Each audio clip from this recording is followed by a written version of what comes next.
Diane Leon, a 41-year-old woman, lived in the 3000 block of West Ticos Avenue in Las Vegas, Nevada, with her boyfriend, David Dale Morgan, and their 2 children. Diane met David in 1981 when she was just 16 years old, and he was 50. Despite the age gap, she moved in with him shortly after their meeting, and Diane started working at one of his businesses, Abacus Mini Storage. Their relationship was marred by violence and turmoil. David had a history of abusing Diane, and it was well documented in police reports. In 1989, he was charged with her attempted murder after an incident where he beat her with a pipe, causing multiple fractures. Despite the severity of the assault, Diane refused to testify against him, and the charges were dropped. This incident wasn't isolated. David had several other run-ins with the law due to alleged domestic violence.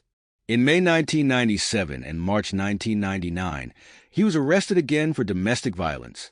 Diane had also reported him for child endangerment in 1992, but once again, she declined to cooperate with law enforcement.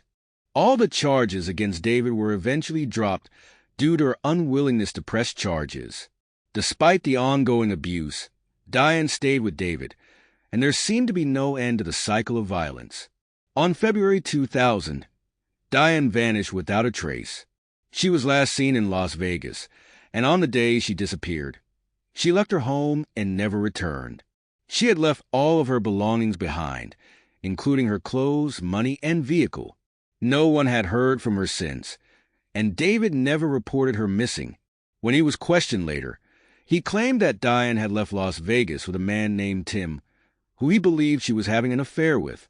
It wasn't until October 2000, 8 months after Diane's disappearance, that a family member finally alerted law enforcement about her absence. The delay in reporting raised questions, and investigators began piecing together clues. Diane and David's daughter, who was 7 at the time, told authorities about a violent argument she witnessed the night before her mother disappeared. The child stated that David had pushed Diane through a plate glass window and then slammed her head into the refrigerator during the argument. It was later revealed that the argument was over Diane's supposed affair. David was convinced that Diane was involved with a man, and his jealousy seemed to have escalated the violence. Authorities found a male friend of Diane's in October 2000, and they were able to confirm that there was no affair between the two. The identity of Tim remained unverified, but investigators found no evidence that Diane had run away with him as David had claimed. A search of the couple's home was conducted in November 2000, and the results were troubling. Evidence was discovered that suggested Diane did not leave of her own volition. Bloodstains were found inside the house and near Diane's vehicle, though authorities have never confirmed if the blood belonged to her. The evidence indicated that foul play was likely involved in her disappearance.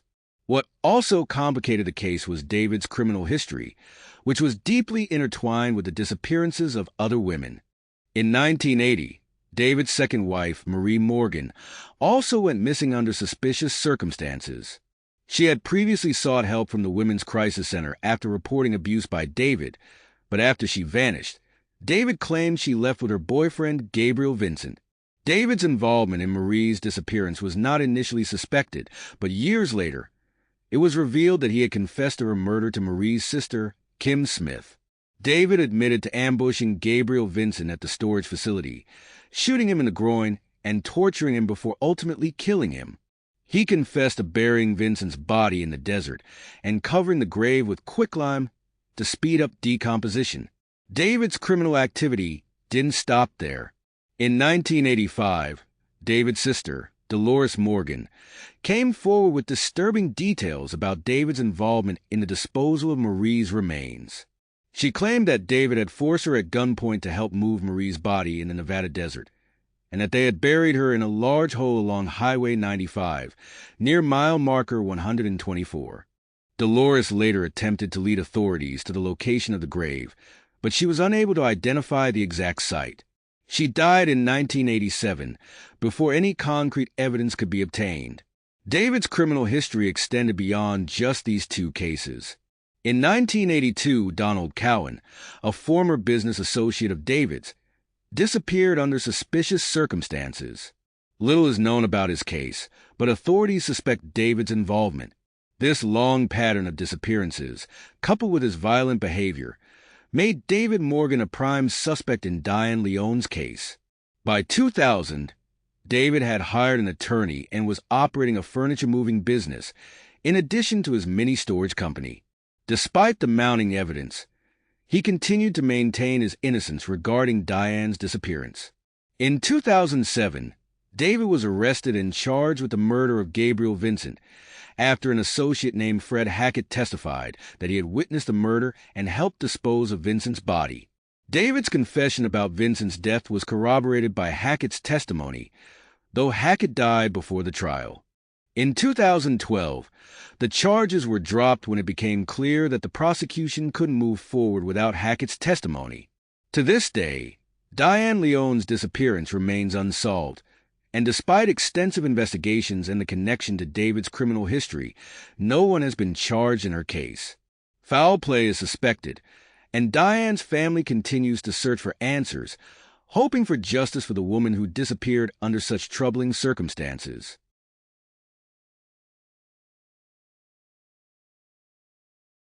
Star Palumbo's life took a troubling turn before she disappeared in 2000. Born and raised in Tucson, Arizona, Palumbo relocated to Reno, Nevada in 1999 to live with her grandmother. By 2000, she was working as a clerk at a local pawn shop. However, behind the ordinary facade of a young woman working a simple job, Palumbo's life had spiraled into the dangerous world of drug use, particularly methamphetamine.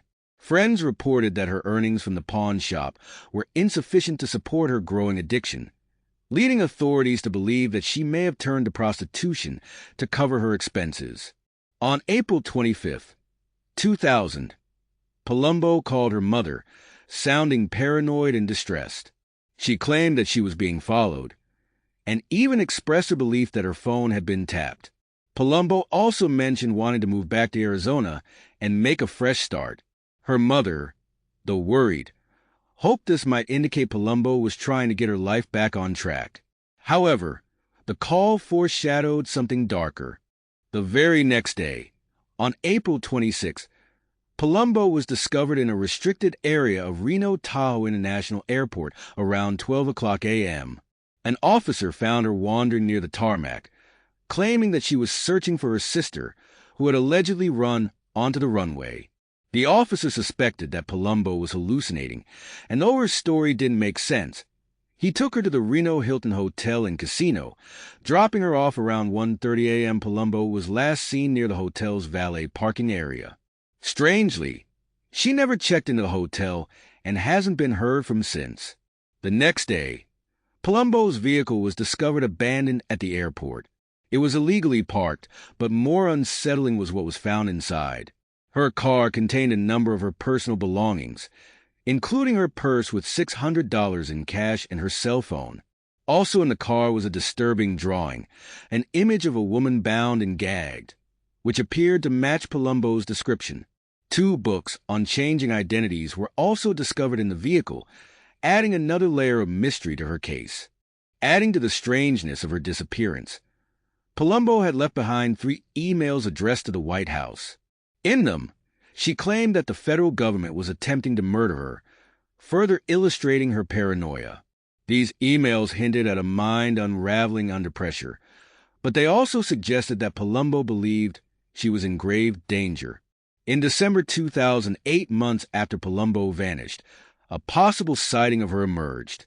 The owner of the Silver Dollar Casino in Elko, Nevada, reported that a woman matching Palumbo's description had visited the casino. According to the owner, the woman grew nervous when she noticed a man watching her from outside the bar. Shortly after, the woman left with another female. Authorities have not been able to confirm if the woman in the casino was, in fact, Palumbo, but the encounter added another eerie thread to the story. Foul play is suspected in Palumbo's case, but despite extensive investigations, no concrete leads have surfaced. What happened to her remains a mystery, with theories ranging from an overdose or drug-related violence to the possibility that she may have been targeted for other reasons. Her case highlights the vulnerability of those caught in the web of addiction and the desperate measures they sometimes take to survive. Palumbo left behind a family who still struggles to understand what happened to her. The unanswered questions and haunting clues left behind have left a trail that authorities have yet to follow to its conclusion.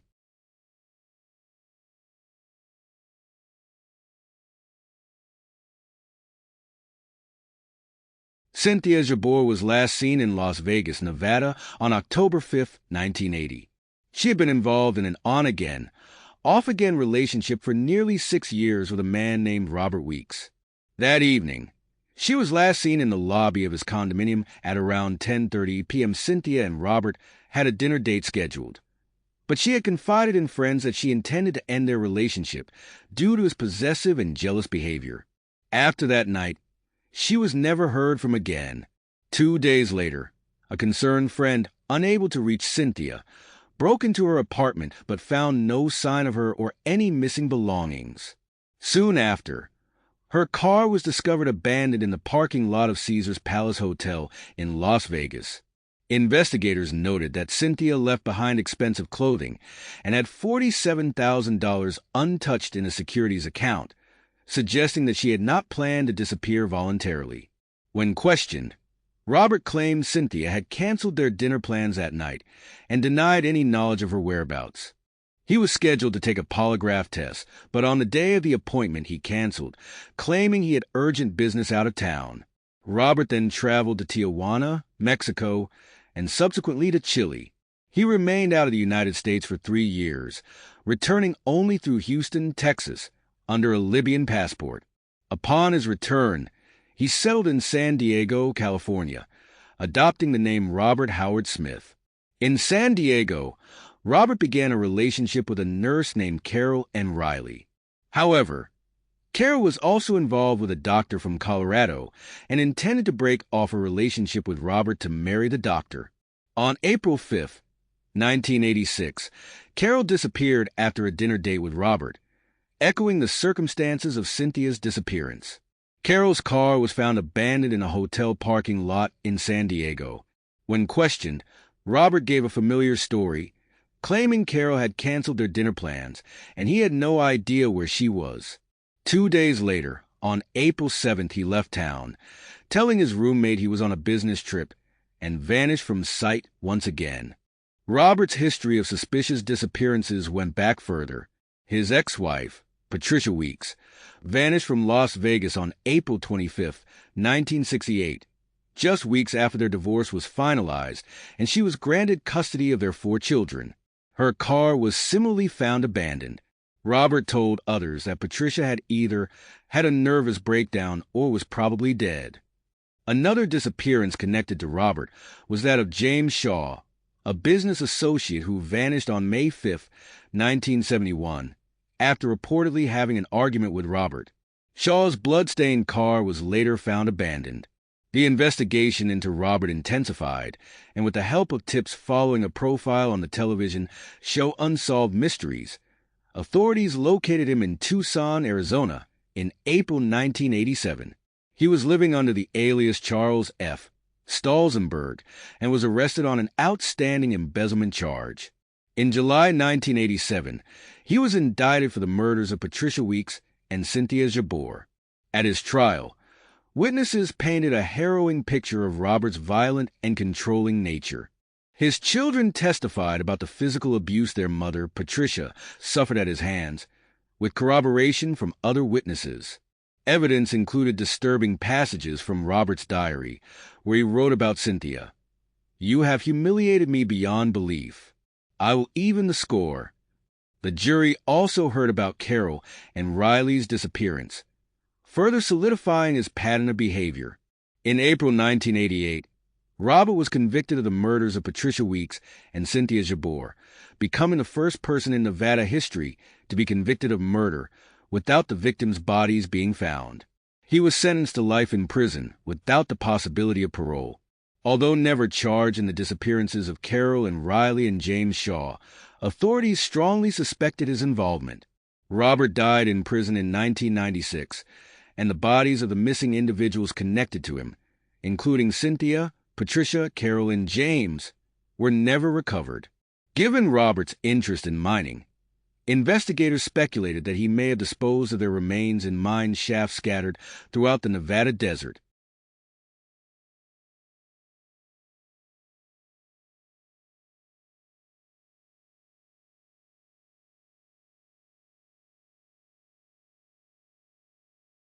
Shantel Hudson was last seen on the morning of November 14, 1988 in Dayton, Nevada.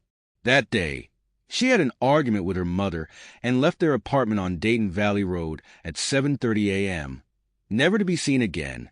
Her mother reported her missing shortly afterward, expressing concern that Shantel had been associating with friends she disapproved of.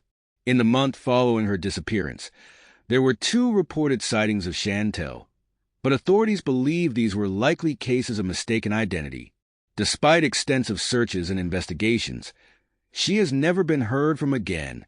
Her Social Security number has shown no activity since her disappearance, and efforts to locate her through driver's license records yielded no results. At the time of her disappearance, Shantel had only been living in Dayton for about 2 weeks, having moved from Bishop, California. Witnesses claimed to have seen her at a street dance in Dayton 2 days after she went missing, leading to speculation that she may have encountered foul play there. However, this lead has not been confirmed. Authorities also explored the possibility that Shantel had been involved in a relationship with a boy at the time, but if such a person existed, he has never been identified. There were unsubstantiated rumors that drugs might have played a role in her disappearance, but no concrete evidence has surfaced to support this theory. Investigators ruled out Shantel's father as a suspect. Her mother, who now resides in Redding, California, has continued to seek answers, but the case remains a frustrating mystery with no significant leads. Despite renewed efforts in 1999, when a relative inquired about the case, Shantel's disappearance remains unsolved.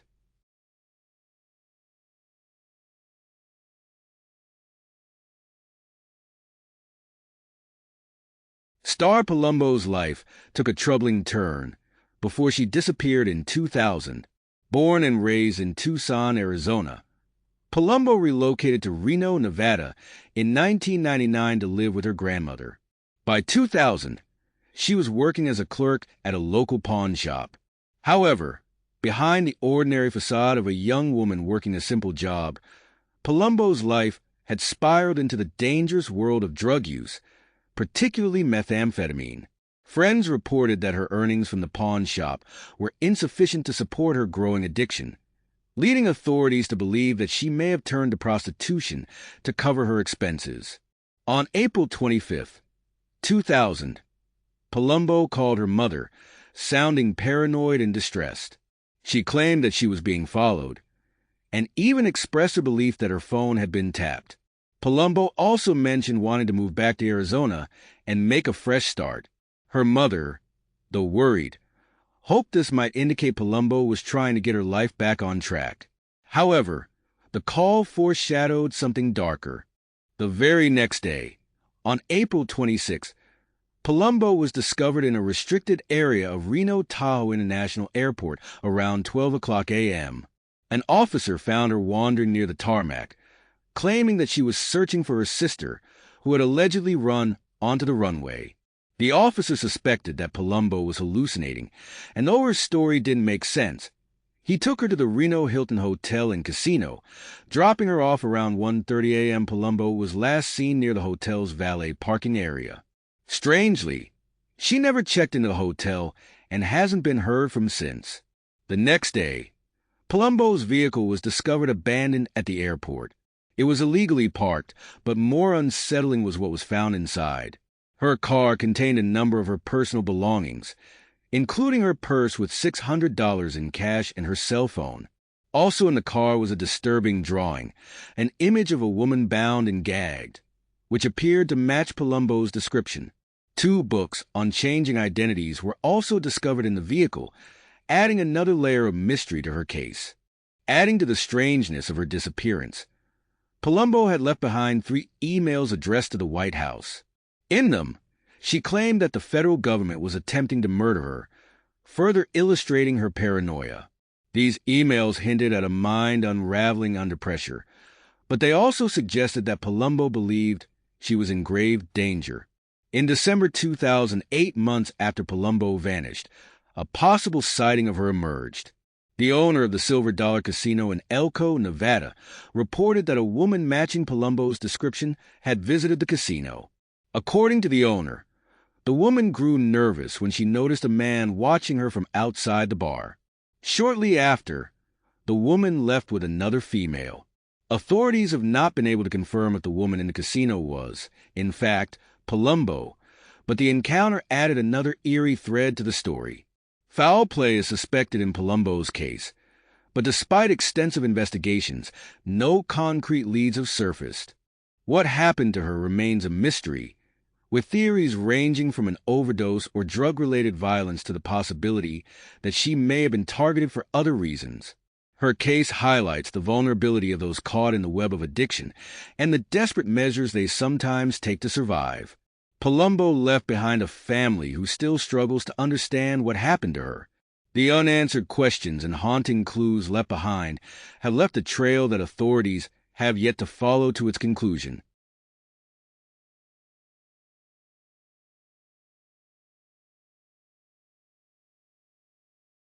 Nina Mayo's disappearance is one that has puzzled authorities and her loved ones since August 8, 2005.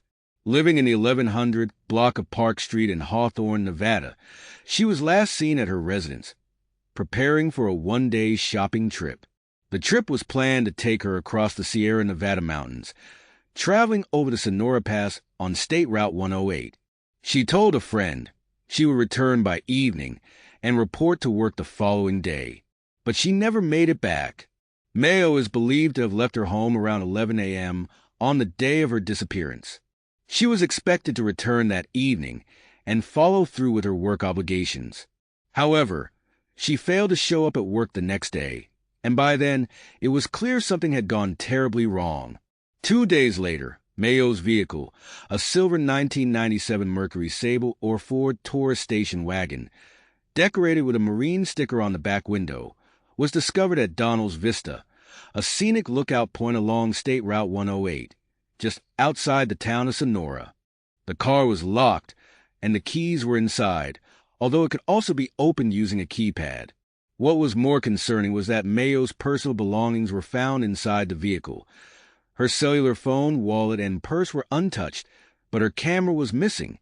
There was no sign of Mayo herself. Authorities later confirmed that Mayo's car had been at Donald's Vista since the day of her disappearance, suggesting that it had been abandoned shortly after she left her home. The lookout point is perched above a steep river canyon, 1,000 feet below, which immediately raised concerns about the possibility of an accidental fall.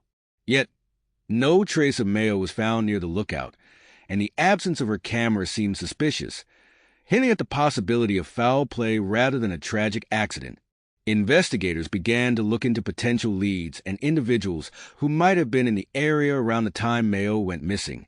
In September 2005, authorities made a public request for information about Jewel Jean Rice, though she was not named a suspect. Rice's vehicle had reportedly experienced mechanical problems in the Sonora area on the day Mayo disappeared. Rice had been asking locals for help with her car, and after leaving Sonora on August 12th without her vehicle, her whereabouts became unknown. While Rice may have valuable information regarding Mayo's disappearance, her connection to the case remains unclear, and she has not been located. At the time of her disappearance, Mayo was employed as a licensed practical nurse at the M.T. Grant General Hospital Clinic in Hawthorne. Her loved ones described her as mentally and physically healthy, emphasizing that it was highly uncharacteristic of her to leave without any warning or explanation. She was deeply committed to her work, and her sudden disappearance shocked everyone who knew her. Despite extensive investigations, Mayo's case remains unsolved and she is still missing.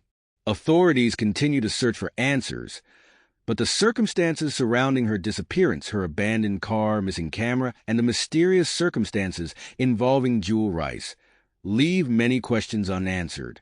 The possibility of an accidental death has not been ruled out, but foul play is also strongly suspected. Her case remains one of many unsolved mysteries that linger in the dark corners of the Sierra Nevada mountains.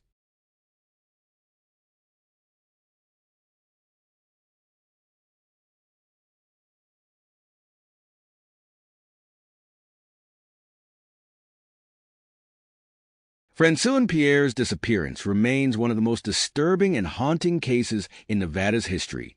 Born to Amy Elizabeth Luster and her former husband, Jean Pierre, Francillon was living with his mother and stepfather, Mahalio Lee Luster, at the time of his disappearance.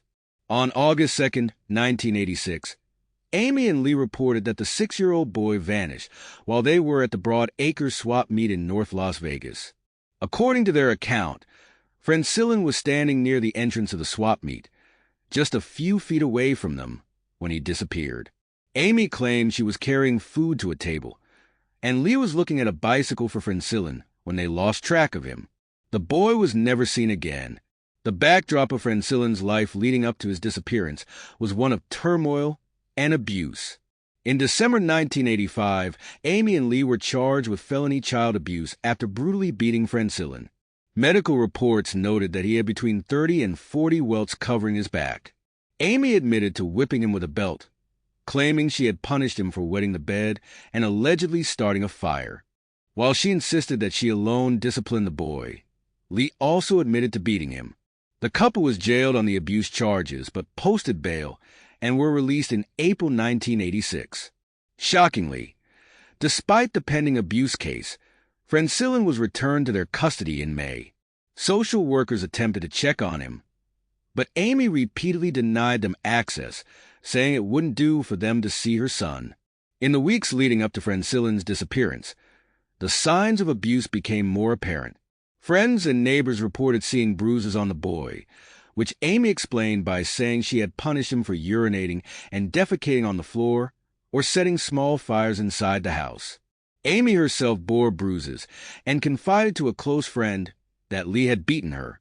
In one particularly disturbing incident, a friend noticed severe burns on Francillon's hand and scratches on his face.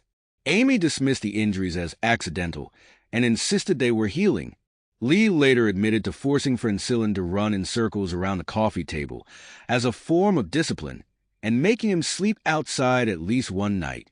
The timeline surrounding the swap meet incident is murky and filled with contradictions. Although Amy and Lee claim Francillon vanished on August 2nd, witnesses at the swap meet reported they never saw the boy there. In fact, no one outside the family had seen Francillon for at least a week, possibly 2, before his reported disappearance. Amy's statements to police were riddled with inconsistencies. She initially claimed not to use babysitters, but later admitted several people had cared for Francillon shortly before he disappeared. However, the individuals she named denied babysitting him during that time. Neighbors even reported seeing Amy and Lee leaving their home alone on the morning Francillon was supposedly last seen. Both Amy and Lee took polygraph tests twice and failed both times. In December 1986, they were charged with 10 counts of obstruction of justice for repeatedly lying to investigators about their backgrounds, employment history, and the circumstances of Francillon's disappearance. They later pleaded guilty to some of these charges, with Amy receiving a sentence of 112 days and Lee 180 days. During their time in jail, they exchanged numerous letters, which were later seized as evidence. Disturbingly, the letters rarely mentioned Francillon. In one note, Amy wrote to Lee, "Just as you couldn't stand to send me to prison, I cannot stand to see you hate me. That hurts more than prison. Can you still love me? Forgive me for falling short." Another torn-up note included the cryptic line, "What happened was totally unintentional. I'm sorry. I hope you know that." In March 1987, 2 witnesses came forward, claiming they overheard Lee telling a woman during a jail visit, "Amy killed the baby and Amy killed him. I know that Amy killed him." The couple attempted to deflect suspicion by suggesting that Jean Pierre, Francillon's biological father, might have abducted him. Authorities located Jean in Haiti and searched his apartment, finding no evidence to support their claims. Jean traveled to Nevada took a polygraph test, and passed, leading investigators to rule him out as a suspect. 11 months after Francillon's disappearance, Amy and Lee moved to Florida, continuing to insist that Jean was responsible and claiming they relocated to be closer to Haiti. The case grew cold until 2017, when an attempt to steal Francillon's identity prompted a reinvestigation. In January 2019, Amy Fleming was arrested and charged with Francillon's murder. While awaiting trial, she maintained her innocence. In August 2021, she accepted a plea deal, entering an Alford plea of no contest to involuntary manslaughter. This type of plea allowed her to avoid admitting guilt, while acknowledging the prosecution had sufficient evidence to convict her. She was sentenced to 2 years in prison, but with credit for time served, she faced only 8 more months behind bars. Despite the conviction, the full truth about what happened to Francillon remains elusive. Investigators strongly suspect foul play and believe his remains may be in Lake Mead. The case stands as a tragic reminder of a system that failed to protect a vulnerable child, and it leaves a haunting legacy of unanswered questions and unfulfilled justice.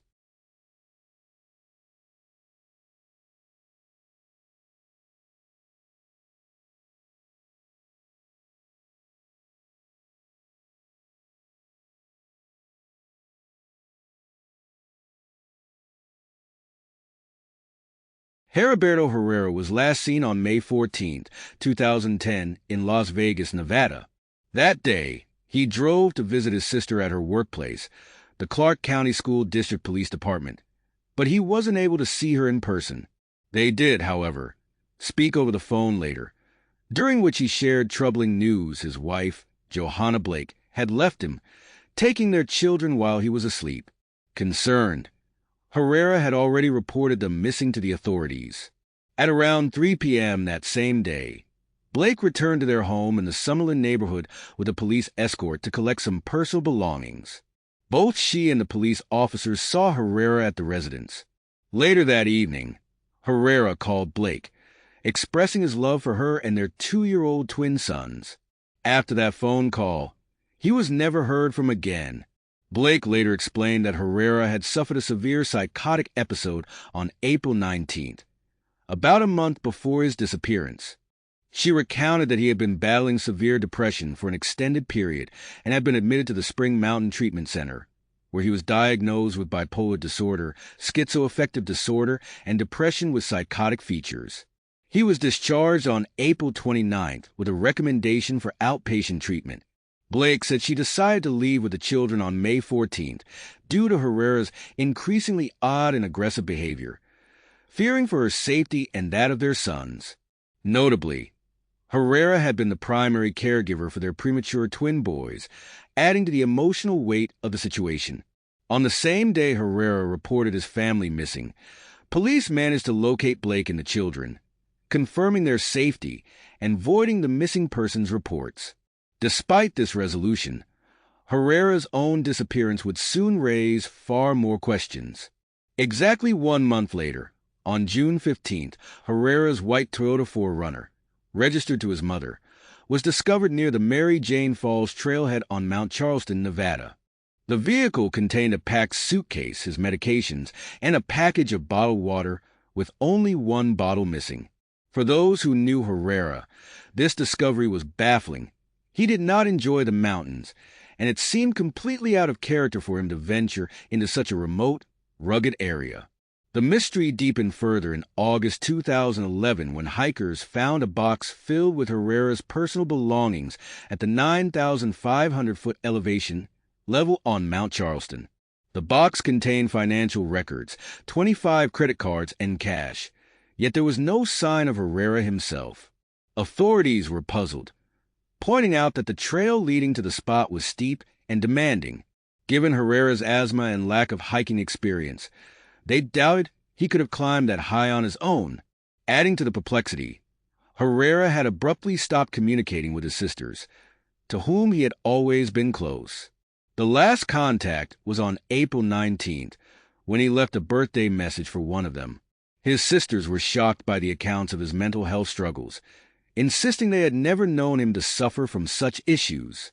Originally from Puerto Rico, Herrera had spent most of his life in Las Vegas.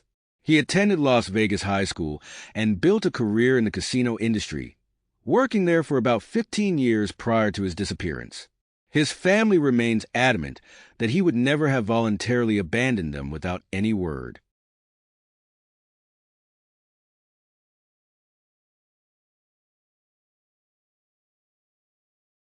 Kinsey Otto's story begins with a flight from Minneapolis, Minnesota to Las Vegas, Nevada on May 13, 2000.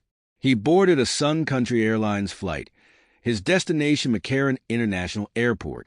The 25-year-old was known for his turbulent lifestyle, including a history of drug use, and authorities suspected his trip to Las Vegas was linked to a large drug deal. Otto was carrying a blue duffel bag and at least $10,000 in cash when he left Minnesota, clues that would soon be tied to his mysterious disappearance. Once in Las Vegas, Otto's whereabouts became more difficult to trace. He was reportedly seen at several clubs around the city, blending in with the nightlife scene. However, a phone call to his father would provide the first odd moment in the timeline of his disappearance. Otto told his father that he was in Minneapolis, visiting a friend who had been hospitalized after a car accident. However, investigators believe Otto was still in Las Vegas at the time of the call, crafting a cover story for whatever activities he was involved in. His father had previously said that Otto had signed a modeling contract in Chicago before the trip to Las Vegas, signaling plans to move there. Otto's father also stated that his son was struggling financially and was hoping the drug deal would provide him the funds to relocate. According to authorities, the ecstasy deal was supposed to be his ticket out of his financial struggles, but it is unclear whether Otto had even completed the deal. The situation took a darker turn when investigators discovered that Otto was supposed to return home on May 19th, but his return flight ticket went unused. The days following his misreturn passed with no word from Otto. His family members, particularly his father, were adamant that Otto would never have abandoned his young son, who he was devoted to.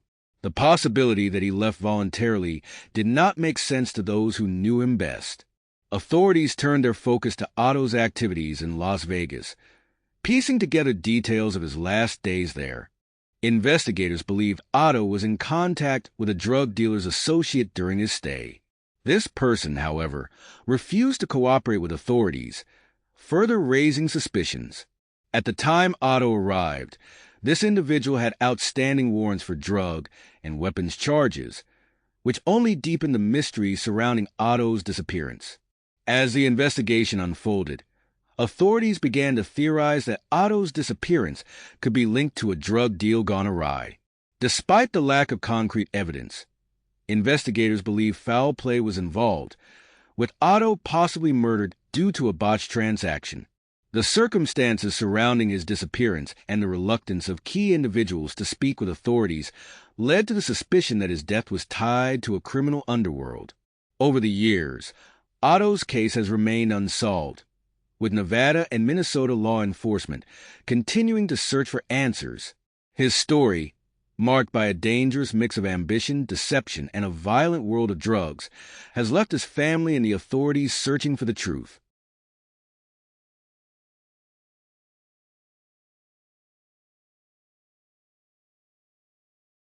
Irma Mkrtchyan, an insurance broker from Las Vegas, Nevada, was last seen on January 19, 2014 near South Durango Drive in West Desert Inn. She had a scheduled meeting with a client at the Alonzo Apartments, but after that, she disappeared without a trace. Irma texted her boss to explain that she would miss work because she was attending her ex-husband's aunt's funeral in California. However, further investigation revealed there was no funeral and no reason to believe she had gone to California. Instead, Irma's text indicated she was attending a business trip and had left her car at the Alonzo Apartments, with the keys hidden in the gas tank cap. She also mentioned her phone battery was dying and that she had left her phone charger at home, which was unusual for her as she relied on her phone for work. At the time of her disappearance, Irma lived with her ex-husband, Irma Mkrtchyan, in the 8900 block of Coast Walk Circle. They had two college-age children, one attending a local university and the other studying in Illinois. Irma and Herrera had divorced in 2007 after 16 years of marriage, which, on the surface, seemed amicable. However, several people close to Irma stated that their marriage was tumultuous, with Irma having confided in them that Herrera had once brutally beaten her. She had expressed fears that he might eventually kill her. Irma's brother, who lived in New York, was particularly adamant that Irma would never have abandoned her family, especially given the recent heart attack their mother had suffered. In the aftermath of her disappearance, Irma Mkrtchyan failed a polygraph test, which further raised suspicion around his involvement. Authorities believed he was not forthcoming with information, but Herrera has always maintained his innocence. Irma's son and ex-husband suggested she may have gone to Mexico, as she had been discussing it in the weeks leading up to her disappearance and had been talking with a man online. This theory was bolstered by the fact that Irma's ex-husband and son believed she may have gone to Baja California to meet this man. Despite the family's theories, investigators were skeptical. Irma's belongings, her suitcase, clothes, and other personal items were left behind, and there was no history of mental illness or unstable behavior that would explain her disappearance. Authorities speculated that organized crime figures, particularly of Armenian descent, might have been involved, possibly over identity theft. One private investigator even suggested that Armenian organized crime could have been connected to her disappearance. Irma's car was left at the apartment complex with no sign of forced entry or struggle, and her purse, phone, and wallet were found inside. However, her camera was missing. Investigators believe foul play was involved in Irma's disappearance, and they are treating her case as a possible homicide. Despite extensive efforts, no evidence has surfaced to conclusively point to her whereabouts, and her case remains unsolved. Authorities are continuing to investigate, but as of now, there are no clear answers. Irma's family, especially her children, remain devastated by her sudden and mysterious disappearance, and they continue to hope for answers in the years since she vanished. Philip Johnson and his girlfriend Abby Roberts vanished from their home in Las Vegas, Nevada, on September 29, 2012, under suspicious circumstances. Both worked for the Postal Service and lived together with their 2-month-old son. Their disappearance also involved an unregistered black 2012 Chevrolet Cruze, which Philip was last seen driving. Concerns grew when Abby failed to show up for work for a week. Her family, worried about her absence, conducted a welfare check and found their home empty. On October 3rd, just a few days after they disappeared, Philip appeared in Torrance, California, where he left their infant son, along with his older son from a previous relationship with his mother. Notably, Abby was not with him, and there have been no confirmed sightings or contact from either of them since. The Chevrolet Cruze was later located abandoned in Compton, California. Abby's family raised suspicions about Philip's involvement, particularly because she had reportedly been planning to leave him due to suspicions of infidelity. They fear that Philip may have harmed Abby, though law enforcement has not officially named him as a suspect. Adding to the mystery, a metal trash can Philip had purchased shortly before their disappearance was also missing from the garage. Investigators found scorch marks on the garage floor and ash and soot stains on the ceiling, indicating a fire had burned in the trash can. The implications of this discovery remain unclear, but it has fueled concerns about foul play. Authorities classify their disappearances as highly suspicious, and the case remains unsolved. Bridget Mitchell was last seen on August 18, 1999, at her residence in the Regatta Apartments in Las Vegas, Nevada. Neighbors reported seeing her get into a blue Dodge or Toyota truck with a pool company logo, driven by 2 men, one African American and one Hispanic. Despite this sighting, Mitchell has never been heard from again. The man who returned to the apartment complex later claimed he didn't know Mitchell's whereabouts. He was questioned by police but cleared as a suspect. However, the case took a different turn when Mitchell's neighbor Nathan Burkett, who had an extensive criminal history, came into focus. Burkett, known for his violent past, had been involved in the deaths of several women, including his own mother, and was linked by DNA to other unsolved murders. In 2018, Burkett pleaded guilty to 2 counts of second-degree murder, though he was never formally connected to Mitchell's disappearance. He died in prison in 2021, and it remains unclear whether he had any involvement in her case. Despite her brother's statement that Mitchell sometimes disappeared for a few days, it was unusual for her to be gone for so long. Her case was briefly closed in 2000, but was reopened when it was realized that she was still missing.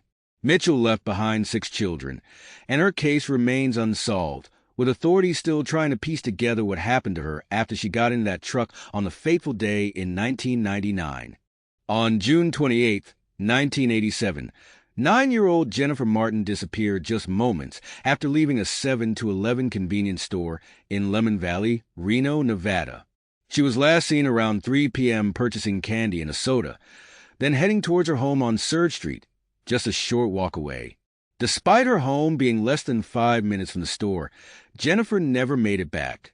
When she hadn't returned after 20 minutes, her older brother went searching for her but found no trace. Authorities immediately suspected abduction. Witnesses reported seeing a white pickup truck in the area, but it was eventually accounted for and ruled out. Another vehicle, a light-colored Toyota Corolla, was also seen near the scene but has never been identified, leaving its potential connection to Jennifer's disappearance uncertain. Jennifer's independent nature and cautious behavior added to the mystery. She was known to be assertive around adults and wouldn't likely have entered a stranger's vehicle willingly. Having moved to Reno from Clearwater, Florida, 10 months earlier, Jennifer was adapting well to her new surroundings. She had no history of running away and always kept her family informed of her whereabouts. Over the decades, no solid suspects have emerged, and the case remains unsolved. Jennifer's mother has kept their 1987 phone number active, hoping Jennifer might one day reach out. Barbara Hoover was last seen on the morning of September 11, 2003, at her home on Tamarack Street in Silver Springs, Nevada. According to her husband of 37 years, Robert Franklin Bob Hoover Jr., she had packed 2 suitcases of clothing and left while he was at the bank. He claimed Barbara had been depressed and angry because her father's inheritance had been entirely left to her brother, creating significant emotional strain. Bob stated that Barbara told him she planned to head to the California coast to live with friends. Allegedly, she took several $1,000s in cash and a year's supply of her bladder medication, but curiously left behind her car, a 1989 Pontiac Firebird. Within just 3 weeks of her disappearance, Bob made a puzzling move. He purchased a motorhome and embarked on an extended road trip through Nevada, California, and Arizona. He asserted that he maintained occasional contact with Barbara after she disappeared. He claimed to have spoken with her on the phone and even met her at a coffee shop in Jackson, Nevada in 2004. Bob also suggested she had used his health insurance during her time away, but he never provided any tangible evidence to support these claims. He theorized that friends from Merced, California, where the couple had previously lived, might be helping Barbara hide. Despite these assertions, authorities and Barbara's family members remained skeptical, given the lack of corroborating proof. Barbara's son officially reported her missing, and her loved ones emphasized that her disappearance was out of character. Described as a timid and reclusive woman, Barbara was known for maintaining nearly daily contact with her 3 children. The sudden and complete silence raised significant alarm among her family, who firmly believed she would not have willingly severed ties with them or traveled alone without informing anyone. They suspected foul play, specifically pointing to the possibility of murder, given the highly unusual circumstances. In 2018, Barbara was declared legally dead, a grim acknowledgement of her prolonged absence and the lack of any credible leads. The case took another turn in February 2019 when Bob passed away at the age of 86, taking any potential secrets he might have held with him. Tom Kerr disappeared under mysterious circumstances on September 26, 1997, after visiting Mugshot's Lounge on South Sand Hill Road in Las Vegas, Nevada. He paid his bar tab that evening, seemingly planning to stop for dinner elsewhere.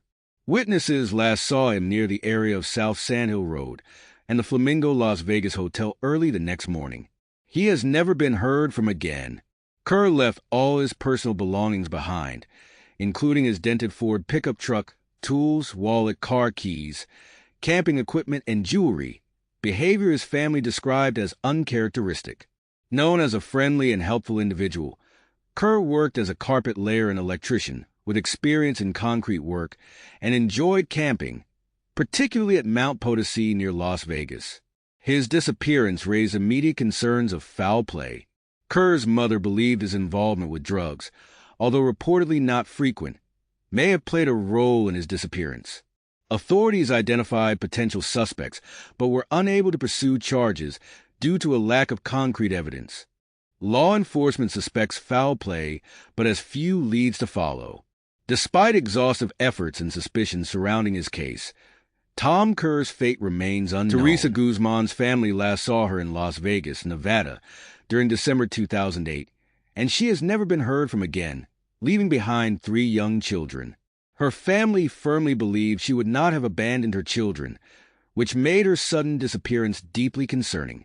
Prior to vanishing, Teresa had expressed her desire to move to Colorado or Oklahoma, but her estranged husband, Francisco Vázquez Rosas, reportedly refused to let her take the children with her.